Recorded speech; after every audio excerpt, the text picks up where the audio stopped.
Acte I, les signes annonciateurs. La pluie tombait finement sur les ruelles pavées de Port-Lumière. Léa, astrologue reconnue dans la région, terminait sa consultation lorsque le téléphone sonna. « Madame Léa ? Il faut que vous veniez. Il y a un alignement, pas naturel ?» La voix au bout du fil tremblait. C'était Antoine, son ancien mentor, disparu depuis 3 ans. Intriguée, Léa ouvrit son vieux grimoire d'éphémérides. Une configuration rare, quasi impossible, était prévue pour la nuit prochaine, l'œil du dragon, une formation d'étoiles qui n'apparaissait qu'une fois tous les 1000 ans. On disait qu'elle pouvait dévoiler le destin ultime, ou le précipiter dans l'ombre. Acte 2, les ombres dans la ville.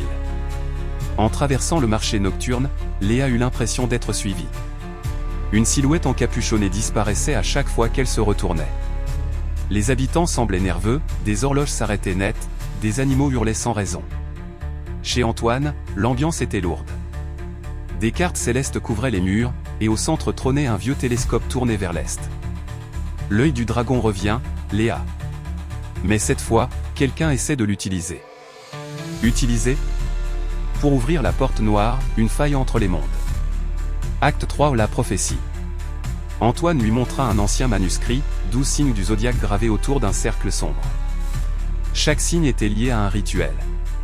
3 d'entre eux étaient déjà marqués d'un X rouge.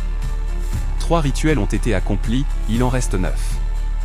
S'ils arrivent au 12e avant la fin de l'alignement, la porte s'ouvrira. Les heures passaient.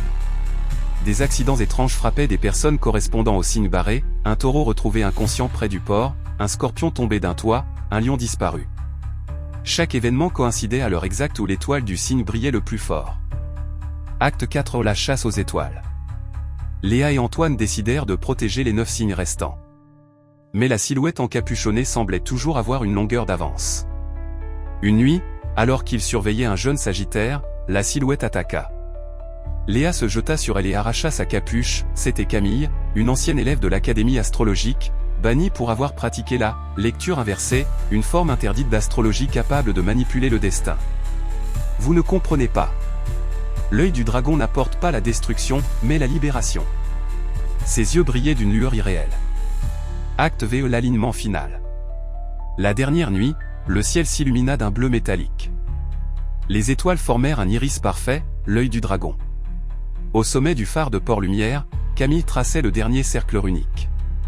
Léa tenta de l'arrêter, mais Antoine fut projeté contre un mur invisible. « Si la porte s'ouvre, tout changera » cria Camille. « Ou tout sera perdu » répliqua Léa.